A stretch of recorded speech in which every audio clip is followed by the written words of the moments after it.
Hi everybody, welcome back to the underground lair. We have ourselves a Gibson Les Paul. I don't know what model this is. It's a Les Paul, but it's a flat top. I'm gonna say it's a Junior, Les Paul Junior Special, maybe? It doesn't have binding. It's a flat top, and it has a comfort carve. So put in the comments what you think this might be. We had tuned it up yesterday, but he's got 8s on here.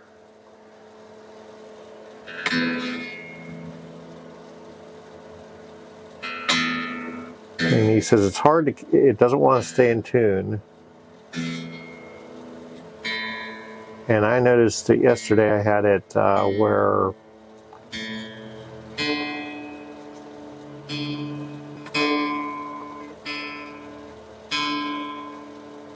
it didn't seem like the strings were stretched in, and also that there was a lot of grabbing in the nut area.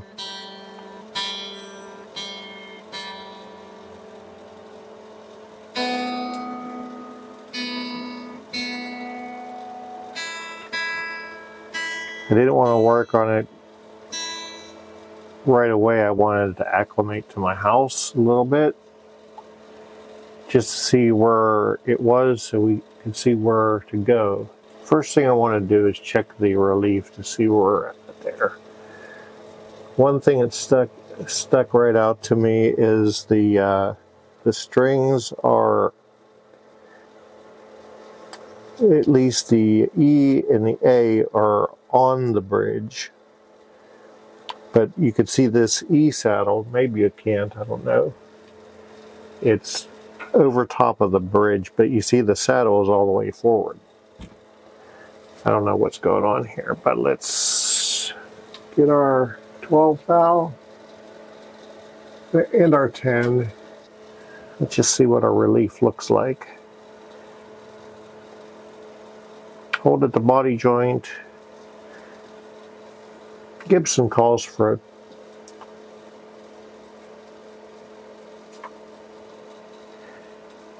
That could be part of the problem. We got a bit of a, yeah, there's less than 10 thousandths of relief there. Let's go ahead and lose this truss rod cover. How are you guys doing? Tell me in the comments down below if you're experiencing fake spring and then real spring and then fake. Which spring are you on? I think we're on our 4th faked spring so far. All right. See if the truss rod wrench can see how much it's actually doing there. These are, like I said, these are 8s. I don't know how much that truss rod's actually doing there. Bend the heck out of those. Let's see if that did anything to the relief.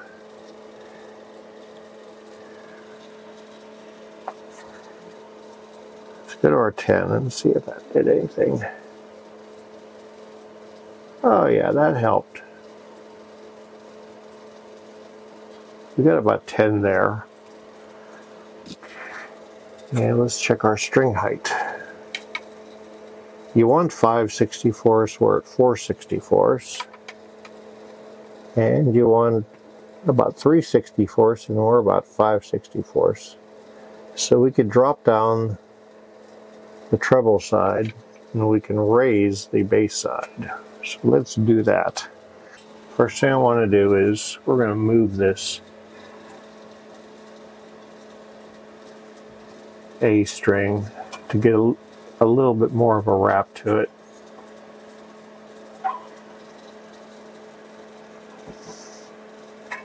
I don't think that'll hurt anything.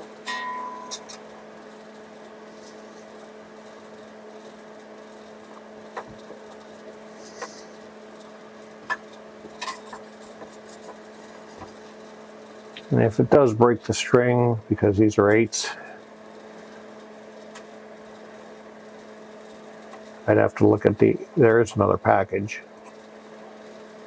Yeah, there's no lubrication in there at all.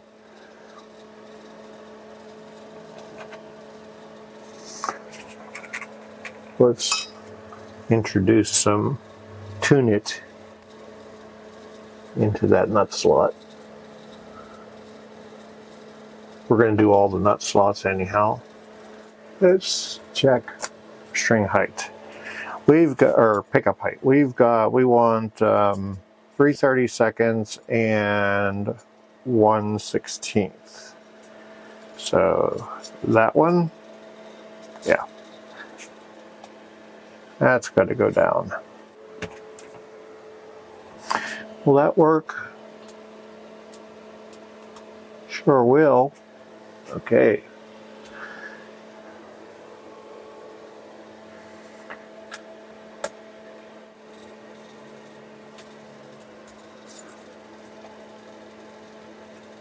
That's good.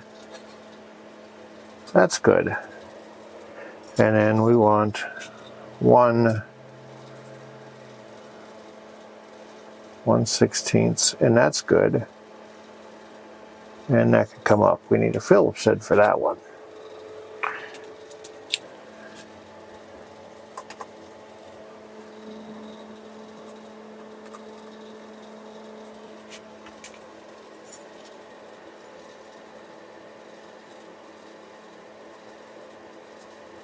That can go down just a hair.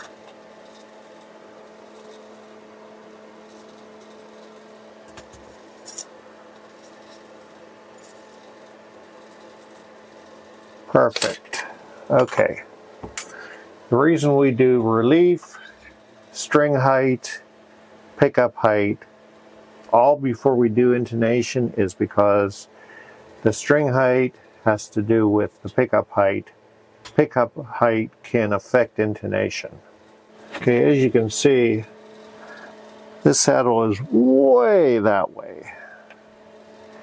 Could be just this guitar, the way they put the saddle in there, but I don't know. We'll find out.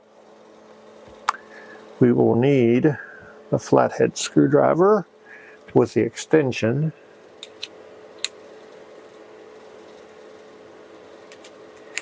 In order to make these adjustments. Because I know that that is real sharp.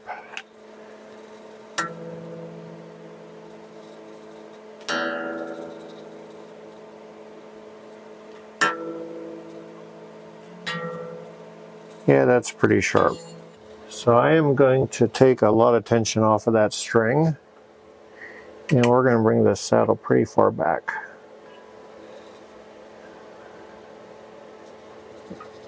We're actually going to move that string out of the way because I'm going to make a lot of turns on this. On back.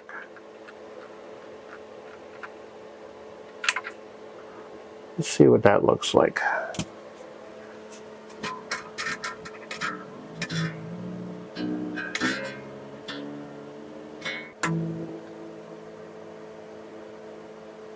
And we got a stretch. These are Ernie balls. I'm not sure what I think it's 8 to 38s is what they are. They're brand new. He put strings on, he says, this thing won't stay in tune. I don't know who jacked with the intonation. I don't know where this guitar was before it came here. Okay, that's a whole lot closer. Now we can use our more realistically sized flathead screwdriver to not have to make such a big swing.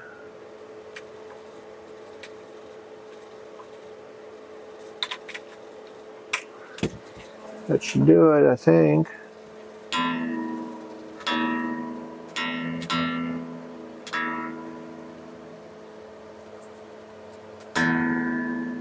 Note that I am doing this in the neck position, and the tone is rolled all the way off.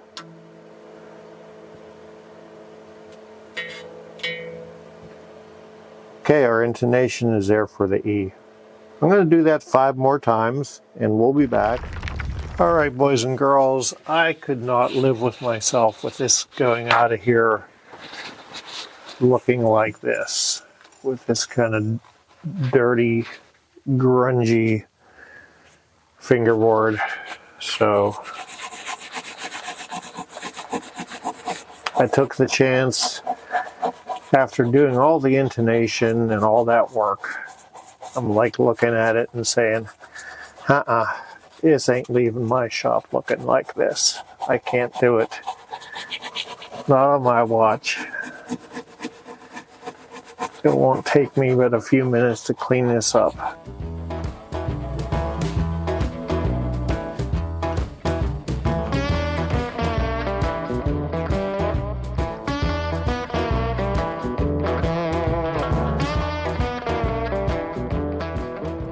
We'll put this back together and we'll be back. I just wanted to show you that.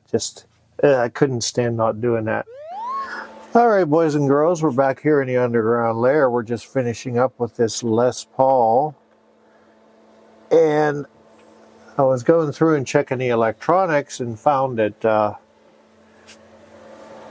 output jack was giving me a little bit of fits. It's cutting out, so we got this crackle killer, sprayed some of the contact cleaner on it, and then realized that, hey, the output jack is also loose, so we took care of that. And go ahead and put the control cavity cover back on. And I always tell people this, that whenever you're putting your screws back in, turn them backwards until the screw falls into the thread, and then screw it down. You don't want to gooch out your threads of your screw. You may have to move the screw to articulate the position. Yep, you hear it fall in. Let's see where we are in regards to the truss rod. We might have to tighten that back up. I think we're using a 10. Yes. Yep, we're still good there. And we were at 5/64, yep. Everything's still where I left it. Let's just see where we're at.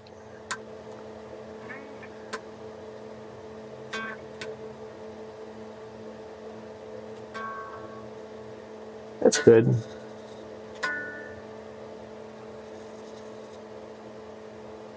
Yeah, come on.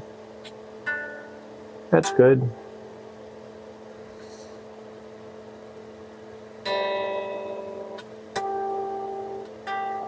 It's good.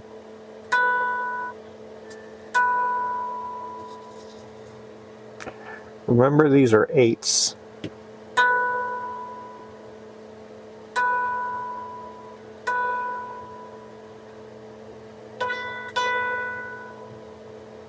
That's still on.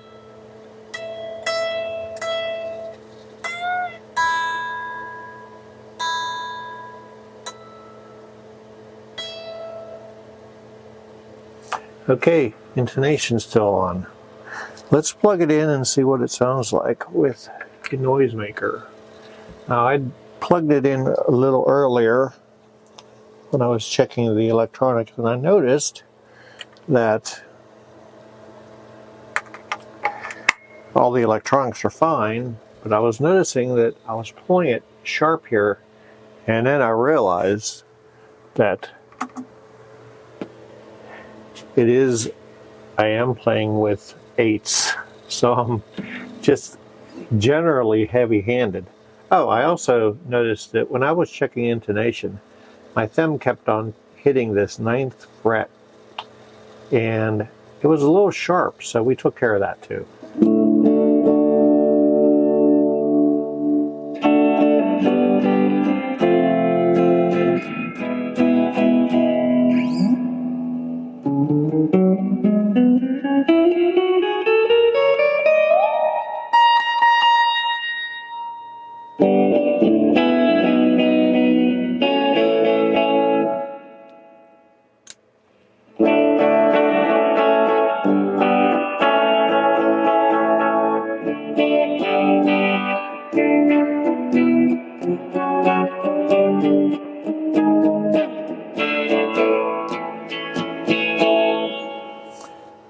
right, that's all good.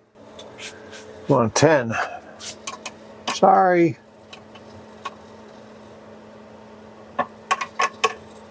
They're tight.